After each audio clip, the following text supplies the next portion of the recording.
Attention, ceci est une alerte coup de cœur. J'ai lu Le Berger d'Alep de Stéphanie Pérez.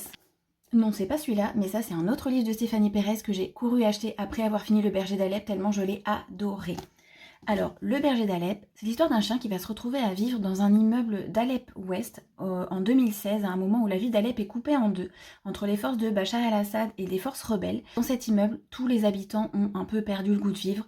Ils ne s'entendent plus comme ils s'entendaient avant parce qu'il y a différentes religions. Ils ont peur de mourir le matin, ils se réveillent, la première chose qu'ils pensent c'est est-ce qu'ils vont être encore vivants le soir. Et ce chien qui arrive là, dans cet immeuble, au début, personne n'en veut. Et il va révéler, faire revenir un peu leur humanité et d'une manière absolument touchante. Attention, ne partez pas, voici 3 raisons pour lesquelles vous devez absolument lire ce livre.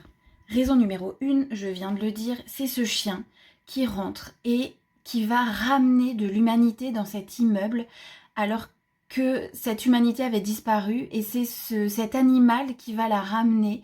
Chacun va se souvenir de pourquoi il est là, qu'est-ce qu'il aime et que la vie vaut quand même la peine d'être vécue. Tout ça parce que ce chien qui ne dit rien, il est là, il les regarde, il les accompagne et il les comprend.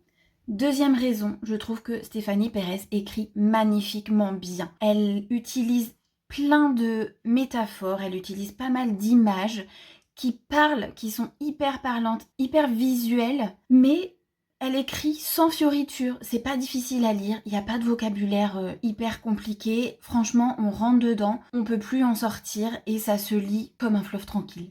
Et troisième raison, ce livre m'a procuré énormément d'émotions, vraiment j'étais avec les personnages dans l'histoire et j'ai pleuré, voilà, donc c'est une preuve suffisante qu'il faut lire ce livre. Du coup, allez-y quoi, c'est parti, lisez-le.